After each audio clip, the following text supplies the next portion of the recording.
Fala galera, tudo bem? Vamos lá para uma aulinha de segunda lei de Newton. Então a segunda lei de Newton vai falar da força e da aceleração adquirida por um corpo, certo? Então vamos lá. Newton, quando criou ou determinou a sua segunda lei, ele estava lá fazendo em homenagem para mim, né? Vamos falar a verdade, ó. Márcio Antônio Festugato. O que achou, né? Interessante, ele pensou em mim e resolveu fazer uma homenagem. Não, né, gente? Na verdade, vamos falar sério um pouquinho?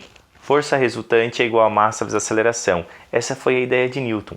Mas lembre que a segunda lei de Newton não contraria a primeira lei de Newton. E a primeira lei de Newton fala da inércia. Então, algumas coisas que nós precisamos tomar cuidado. Vamos lá, vamos por partes, ó. Força resultante é vetorial, uma grandeza vetorial, porque é uma força. O que é uma força resultante? É uma força que ela não existe, é fictícia, que substitui a ação de todas as outras no corpo. Então, se eu tiver várias forças atuando simultaneamente no corpo, a resultante, essa força resultante, ok? Vai determinar, se ela for diferente de zero, vai determinar uma aceleração. O que é uma aceleração? A aceleração é quando o corpo muda de velocidade à medida que passa o tempo. Então, vamos lá, ó. Se a força resultante for igual a zero, a minha aceleração vai ser zero. Olha que consequência legal. Então, o meu objeto, para mudar a velocidade, para aumentar a velocidade ou para diminuir a velocidade, ele precisa que uma força resultante atue sobre ele. E que seja diferente de zero. Porque não basta dizer assim uma força resultante. Uma força resultante poderia ser zero. Ok? Então, precisa ser diferente de zero. Começa por aí. Então, se eu tenho uma força diferente, uma força resultante diferente de zero, eu tenho uma aceleração.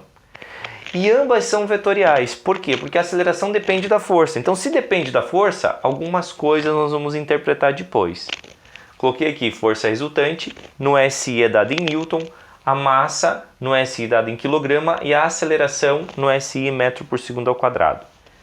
Vamos lá. A força e a aceleração sempre terão a mesma direção e o mesmo sentido. Por quê? Porque se a força resultante, que é a ação de todas as forças, ela for diferente de zero, vai determinar uma aceleração.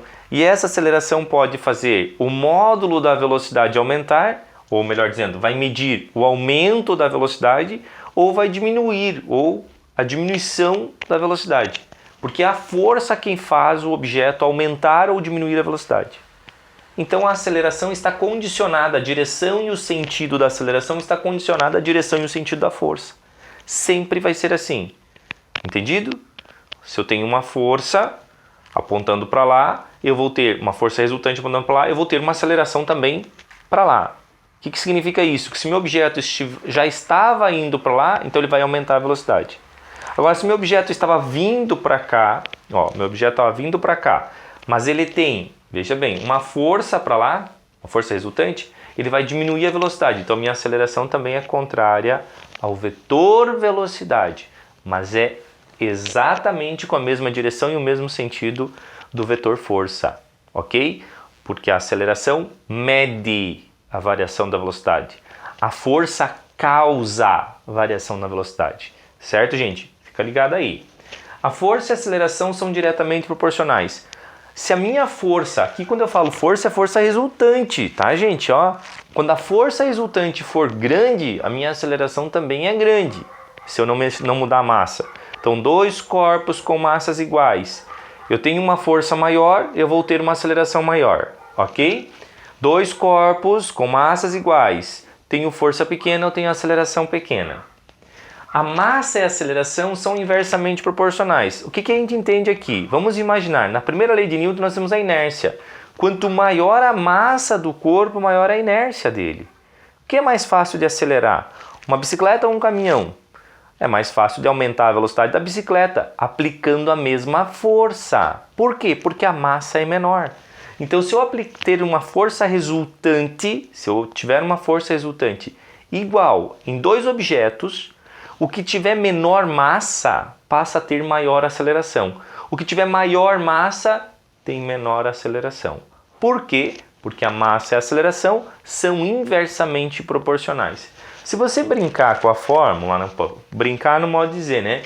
Passa o A dividindo aqui e você percebe que a força, que a massa é diretamente proporcional à força, né? Então, se eu tiver uma massa grande, para ter a mesma aceleração, eu tenho que ter uma força grande. E ao contrário, se eu tivesse a mesma força, eu tendo uma massa grande, eu tenho uma aceleração pequena, porque ela vai ficar no denominador, ok?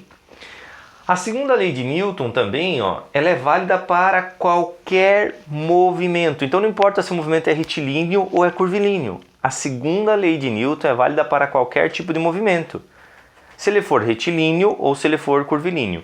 Claro, nós vamos entrar agora, logo, no primeiro a gente sempre estuda o movimento retilíneo e depois a gente vai para o curvilíneo, tá? Sempre é esse caminho, mas já dá para lembrar que a gente já viu uma aceleração centrípeta, ok? Então fica lá, deixa esse conhecimento um pouquinho guardadinho e depois a gente vai retomar ele. Vamos pensar nos movimentos retilíneos inicialmente, ok? Então revisando rapidamente, força resultante igual a massa vezes aceleração. Se eu tenho uma força resultante diferente de zero, eu passo a ter uma aceleração diferente de zero, ok?